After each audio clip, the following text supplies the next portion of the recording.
Assalamualaikum warahmatullahi wabarakatuh.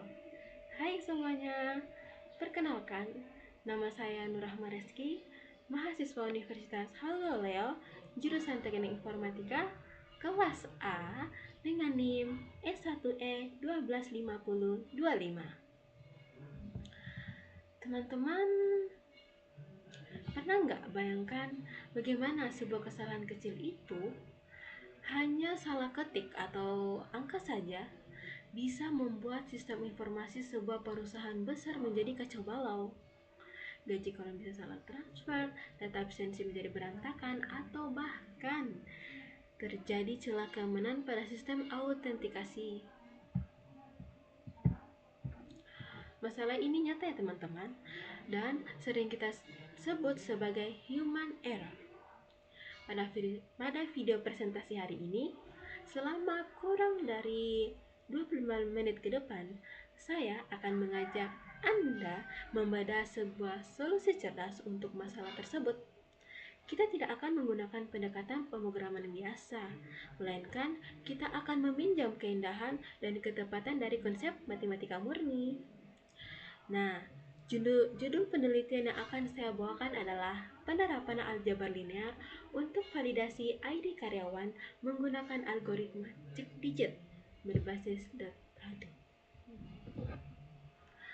Mari kita mulai perjalanan kita di akar masalahnya.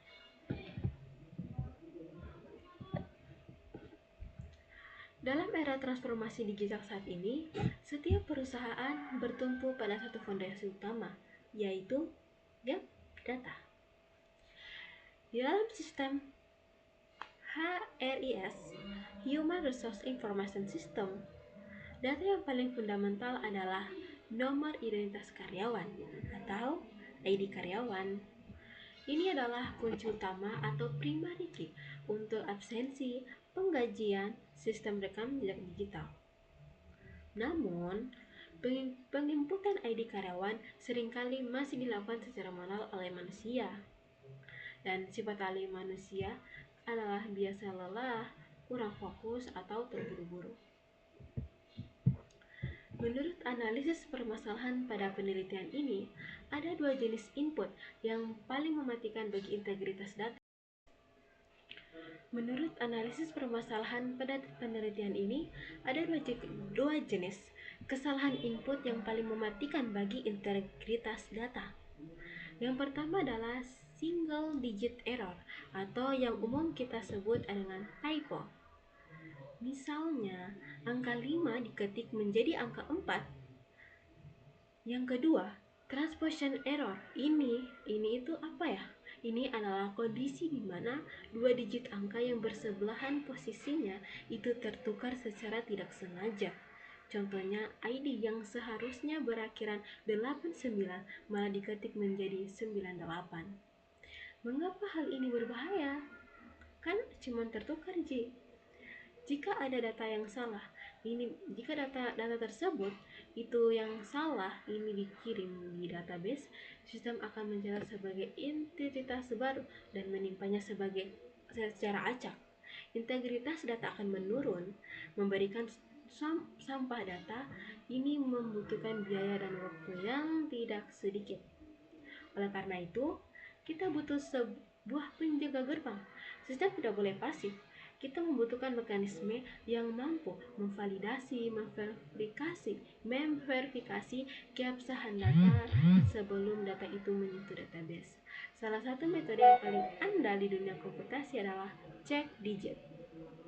Untuk membangun penjagaan gerbang ini, saya menggunakan cabang ilmu matematika yang luar biasa, yaitu aljabar linear. Mengapa saya memilih aljabar linear? Karena aljabar linear memungkinkan kita memproses kumpulan angka yang tidak secara individual, melainkan sebuah kesatuan yang terstruktur. Ada 3 pilar utama yang saya tetapkan dalam sistem ini. Yang pertama adalah pilar representasi vektor. Mari kita ubah cara pandang kita, teman-teman. Sebuah ID karyawan yang terdiri dari 10 digit tidak lagi kita pandang sebagai sebuah teks string yang panjang dan sebuah angka jutaan. Kita konversi 10 digit tersebut menjadi sebuah vektor dalam ruang dalam ruang Euclidean yang berdimensi 10, atau secara matematis ditulis sebagai R pangkat 10. Jadi, digit pertama adalah elemen pertama vektor, digit kedua adalah elemen kedua, yang seterusnya hingga elemen ke-10. Kita sebut ini sebagai vektor data atau yang bisa kita sebut sebagai V. Dalam aljabar linear, dua vektor dengan dimensi yang sama dapat dikalikan untuk menghasilkan sebuah nilai skalar tunggal. Operasi ini disebut dengan dot product atau perkalian titik. Untuk melakukan ini, kita membutuhkan vektor kedua yang bertindak sebagai kunci. Kita sebut ini sebagai vektor bobot atau K. Vektor bobot ini jika memiliki dimensi 10. Caranya, kita akan mengalihkan elemen pertama vektor data dengan elemen pertama vektor bobot, ditambah elemen kedua dikali dengan elemen kedua, seterusnya hingga akhir, lalu semuanya itu dijumlahkan. Selanjutnya adalah pilar yang ketiga, yaitu aritmatika modulo. Sekarang, mari kita masuk ke inti yang paling kritis dari algoritma ini, yaitu vektor bobot. Vektor bobot yang saya gunakan di rancangan ini yaitu menggunakan pola selang-seling, yaitu 31 31 31 31. Sekarang kita masuk ke inti paling kritis dari algoritma ini, yaitu adalah vektor bobot. Vektor bobot yang saya gunakan dirancang dengan pola selang-seling, yaitu 31 31 31 31 31. Pertanyaannya, mengapa harus angka 3 dan 1? Mengapa tidak dijumlahkan saja semuanya menggunakan angka 1 semuanya? Satu angka aja semuanya. Mari kita buktikan secara matematis kelemahan penjumlahan biasa. Jika kita punya dua angka bersebelahan, misalnya X dan Y, jika kita hanya menjumlahkannya, X ditambah Y, akan sama saja hasilnya dengan Y ditambah X. Jika user mengetik 1 dan 2, itu jumlahnya sama dengan 3. Jika tertukar jadi 2 dan 1, jumlahnya juga tetap sama dengan 3. Sistem konvensional ini gagal untuk mendeteksi transposition error. Di sini letak kejeniusan pola bobot 31 yang selang-seling tadi. Misalkan terdapat dua digit berurutan X dan Y pada posisi yang benar, X mendapat bobot 3 dan Y mendapat bobot 1. Hasilnya adalah 3X ditambah Y. Lalu, bagaimana jika user salah ketik atau posisinya itu tertukar? Maka Y akan bergeser ke depan mendapat bobot 3 dan X akan ke belakang mendapat bobot 1. Nah, hasilnya itu menjadi 3Y ditambah X. Berapa selisih matematis dari kedua kondisi ini? Ini kita bisa lihat teman-teman, 3X ditambah Y dikurang 3Y tambah X itu sama dengan 2X dikurang 2Y, atau kita bisa tulis 2 dalam kurung X kurang Y. Rumus 2 dikurang X kurang Y, rumus 2 dalam kurung X dikurang Y ini sangat fundamental. Rumus ini membuktikan bahwa selisih akan bernilai 0 hanya jika nilai X dan Y itu sama. Artinya, kedua angka yang tertukar itu adalah angka yang berbeda. Hasil operasi dot product pasti akan berubah. Bobot 3 dan 1 dipilih secara spesifik karena keduanya bukan kelipatan satu sama lain, melainkan memaksimalkan perbedaan selisih. Lalu, pasti muncul pertanyaan, bagaimana sistem ini mengambil keputusan? Nah, di sini saya menggunakan rumus CD, atau ini tuh singkatan dari cek digit ya teman-teman, dimana dia itu rumusnya itu adalah V dikali K, dimana V itu adalah vektor data dan K itu adalah vektor kunci.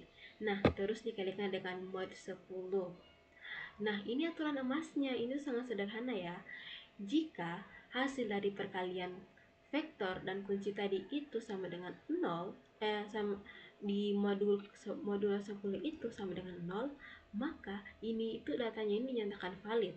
Tetapi jika hasil modulo itu tidak sama dengan 0, misalnya sisanya itu 1 kah, 5 atau 9, maka sistem otomatis menolaknya. Ini menyatakan data ini invalid atau tidak sah.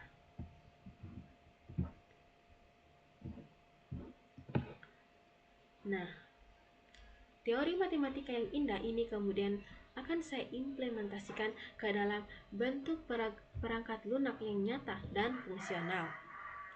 Nah, teman-teman, secara arus sistem atau flowchart, pertama, sistem itu meminta input ID. Di sini ada validasi tahap pertama. Sistem mengecek apakah panjangnya itu tepat 10 karakter dan apakah semuanya itu berupa angka numerik. Jika ada satu saja huruf A atau B, sistem itu otomatis akan menolak. Kedua, representasi vektor. String input dipecah menjadi array. Ketiga, eksekusi operasi dot produk dan modulo. Dan yang keempat adalah output status validasi berwarna hijau atau valid dan merah untuk invalid. Untuk menerjemahkan ini menjadi aplikasi, saya menggunakan bahasa pemrograman Python. Kenapa Python? Karena Python memiliki perpustakaan sains data yang bernama NumPy. Dengan perpustakaan NumPy, kita tidak perlu menulis looping manual yang panjang yang membebani memori. Nah, array data dan array bobot ini cukup dimasukkan ke dalam fungsi np-dot. Dan komputasi aljabar linear yang diselesaikan di tingkat sistem atau arsitektur C dalam hitungan milidetik, dan ini itu sangat efisien. Selain itu, karena sistem ini akan dipakai oleh staf HRD biasa, bukan oleh programmer, saya membuat antarmuka pengguna berbasis GUI yang menggunakan library Tkinter. Antarmukanya dibuat secara sederhana, cukup kolom input dan kolom enter dan tombol enter. Namun, ada satu fitur unik yang saya tambahkan di dalam GUI ini. Nah, yang saya tambahkan itu adalah di situ akan ada di sini tuh ada tombol lihat detail analisis. Nah, saat diklik, sistem ini akan menampilkan jabaran proses perkalian dot produk secara rinci, langkah demi langkah. Ini memberikan transparansi sehingga penerapan konsep aljabar linear tidak tersembunyi di balik layar, melainkan dapat diamati langsung oleh penggunanya. Mari kita lihat bagaimana sistem ini beraksi saat diuji coba dengan data aktual. Saat pengujian pertama, kita memasukkan ID yang dirancang benar, yaitu 1, 2, 3, 4, 5, 6, 7, 8, 9, 5. Jika kita rinci, dot produknya itu 1 dikali 3, 2 dikali 1, 3 kali 3, 4 kali 1, 5 kali 3, 6 kali 1, 7 kali 3, sampai 5 kali 1.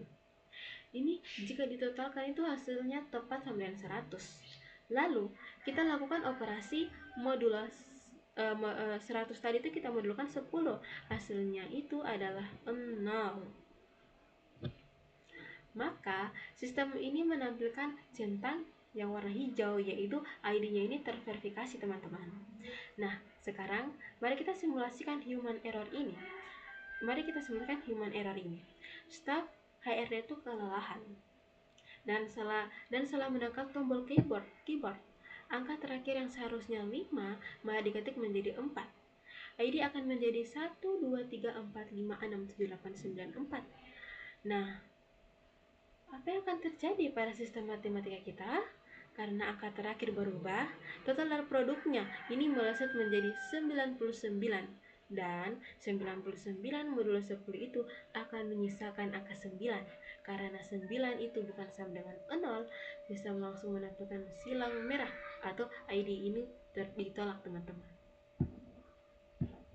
Kita juga menguji dengan transposition error. Jika kita memasukkan ID asli 1, 2, 3, 4, 5, 6, 7, 8, 9, 5, dot produknya itu 100. Lalu kita tukar 2 digit di depannya menjadi 2134567895. Nilai produk mendadak berubah menjadi 102. Nah, 102 modulo 10 itu sisanya kan 2. Nah, sistem menolak dengan sempurna. Ini adalah bukti absolut kehebatan metode dot produk dibandingkan dengan metode penjumlahan konvensional yang gagal dan tetap menganggap data salah tersebut sebagai data yang valid.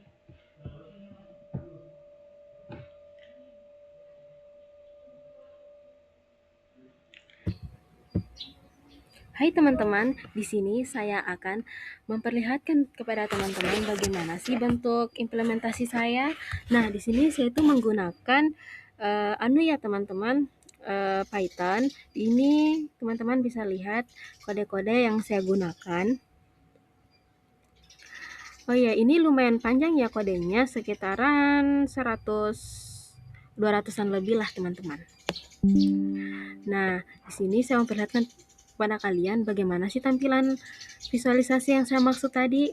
Nah, ini saya akan coba running dulu ya teman-teman. Nah, ini sudah muncul ya. Nanti yang muncul itu GUI-nya seperti ini. Nah, di sini kita bisa masukkan saja angka-angka yang cocok untuk ID karyawan. Nah, misalnya sini saya kasih masuk ya untuk yang benarnya dulu. Nah, ini tuh sudah terverifikasi karena sudah betul perhitungannya. Nah, di sini kita bisa melihat detail analisisnya teman-teman. Jadi, kita tinggal menekan saja yang kotak-kotak lihat detail analisis ini. Dan ya, teman-teman bisa lihat di sini muncul ya dot produknya sama modulo 10-nya. Nah, di sini perhitungannya itu ditampilkan secara presisi teman-teman, di mana setiap angka-angkanya ini selalu dikalikan dengan vektor kuncinya. Teman-teman bisa lihat sendiri, di sini ada 1 kali 3, 2 kali 1, sampai 5 dikali 1. Nah, teman-teman, dari hasil perhitungannya ini didapat dot produknya itu adalah 100, dan sedangkan modulo 10-nya itu setelah dihitung adalah 0. Makanya tampilan di outputnya itu adalah ID terverifikasi berwarna hijau. Karena ini sudah memenuhi keinginan, memenuhi konsep dot produk yang saya jelaskan tadi teman-teman. Nah, oke, kita bisa lihat teman-teman di sini untuk tampilannya. Nah, selanjutnya jika saya mau mengganti verifikasi yang salah, contohnya ya teman-teman, di sini saya mau masukkan nomor, misalnya ini 2134 seperti contoh yang saya tampilkan tadi. Nah, ini kan sudah ditolak ya teman-teman. Ternyata setelah kita lihat detail analisisnya, hasil dot produknya itu bukan 100 teman-teman, hasilnya itu adalah 202, di mana perhitungannya ini sudah tertampil di sini teman-teman. Nah, setelah dihitung juga modulo 10-nya, ternyata itu hasilnya itu 2 teman-teman, bukan 0. Jadi yang outputnya itu ID ditolak atau warna merah ini teman-teman, karena hasil perhitungannya tidak sesuai dengan yang kita bahas tadi, yaitu bukan 0 hasil modulo 10-nya gitu teman-teman. Jadi sudah terbukti ya teman-teman. Mungkin saya mau tambah lagi deh contohnya supaya makin akurat ya untuk implementasinya. Di sini saya mau coba lagi untuk menambahkannya. Saya mau ketik saya mau ketik ini. Itu ala-alanya, bukan ala-ala ya teman-teman. Di sini itu salah ya teman-teman yang dimasukkannya itu, karena di sini itu hasil perhitungannya itu bukan lagi 100 atau hasil baginya itu bukan 0 teman-teman. Ini kenapa? Nah, setelah dianalisis ternyata kita lihat hasil dot produknya itu adalah 95, di mana hasil modulo dari 95 itu adalah 5, dan ini lagi-lagi itu bukan 0. Jadi output yang dikeluarkan itu adalah ID ditolak, bukan ID terverifikasi, karena tidak memenuhi ketentuan yang saya telah jelaskan tadi teman-teman. Nah, teman-teman bisa lihat sendiri, di sini sudah tampil tanggalnya, statusnya, detail analisisnya, seperti yang saya jelaskan tadi ya teman-teman. Oh iya, kayaknya untuk satu contoh lagi ini kurang deh. Jadi saya mau tambah lagi contohnya teman-teman. Bagusnya kita masukin angka.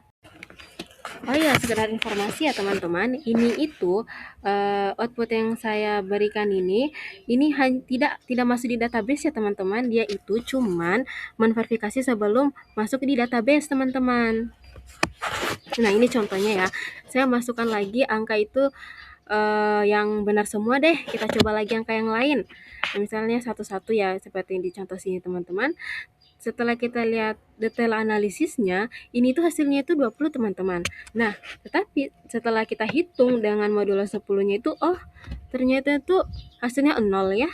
Nah, karena 0, makanya yang keluar dari outputnya itu adalah ID terverifikasi. Yaitu outputnya warna hijau ya teman-teman. Ini tandanya apa ya? Nah, ini tandanya verifikasinya itu satu-satu ini itu ada formatnya itu ada di dalam database gitu teman-teman. Saya mau masukkan lagi sebuah angka yang dia itu, ini saya random aja teman-teman, saya tidak tahu ini benar atau salah. Dan setelah kita analisis ternyata salah ya teman-teman. Oke, coba kita lihat detail analisisnya ya. Apa yang akan muncul ketika kita membuka detail analisis ini? Ternyata ini tidak ada yang muncul teman-teman. Ini kenapa? Karena yang masuk itu lebih dari 10 digit. Nah, kalau lebih dari 10 digit itu tidak bisa dihitung ya teman-teman. Karena tidak ada pasangannya vektor datanya, vektor kuncinya teman-teman. Jadi dia itu harus sesuai antara vektor data dan vektor kunci itu harus sama ya, harus punya pasangan masing-masing gitu. Kalau nggak punya pasangan masing-masing, nggak bisa dikaliin teman-teman. Jadi tidak akan dihitung analisisnya karena memang tidak akan dihitung karena tidak ada itu teman-teman pasangannya, untuk bahasa mudanya ya. Nah, selanjutnya saya mau coba angka yang lain lagi deh. Misalnya saya mau coba angkanya itu, nah saya mau coba angkanya itu tidak cukup deh dari 10. Nah ternyata outputnya itu juga ID harus terdiri dari 10 digit angka. Nah ini tidak akan dihitung lagi ya teman-teman, seperti kasus yang tadi. Kenapa? Karena faktor kuncinya ini tidak punya pasangan semuanya. Jadi harusnya itu yang dimasukkan itu 10 digit karena faktor kunci yang tersedia untuk perhitungan kita itu ada 10 teman-teman gitu. Kalau nggak cukup 10 nggak bakal dianalisis ya teman-teman. Makanya ketika kita tekan lihat data analisis itu tidak akan muncul teman-teman karena nggak akan dihitung. Untuk apa kita mencari yang menghitung kalau sudah dilihat dari formatnya pun itu sudah. Teman-teman sekalian, sampai di sini pengunjung presentasi pada pertemuan kali ini. Berdasarkan hasil penelitian ini, kita bisa menarik satu kesimpulan yang kuat. Konsep aljabar linear tidak hanya sebatas deretan rumus rumit yang kita pelajari di buku teks atau ujian kampus.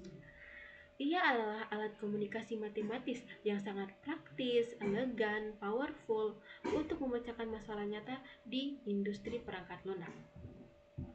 Lewat representasi vektor dan perhitungan dan produk, kita telah berhasil mengamankan integrasi dasar dari masalah klasik, yaitu human error. Sistem ini efisien, ringan, dan akurat untuk anomali format. Untuk penelitian selanjutnya, saya menyarankan algoritma ini dipadukan dengan algoritma Lund dan Verhoeven untuk mendeteksi error fonetik yang lebih rumit, serta diintegrasikan langsung dengan cloud database milik perusahaan. Membangun sistem informasi bukan hanya soal membuat aplikasi berjalan, tetapi membuat aplikasi yang bisa membedakan mana yang benar dan mana yang salah. Akhir kata, saya Nur Rahma Reski. Terima kasih banyak atas waktu Anda selama 25 menit ini. Semoga pemaparan ini memberikan wawasan yang baru tentang betapa bergunanya matematika di dalam dunia teknik informatika. Sampai jumpa, salam inovasi. Wassalamualaikum warahmatullahi wabarakatuh.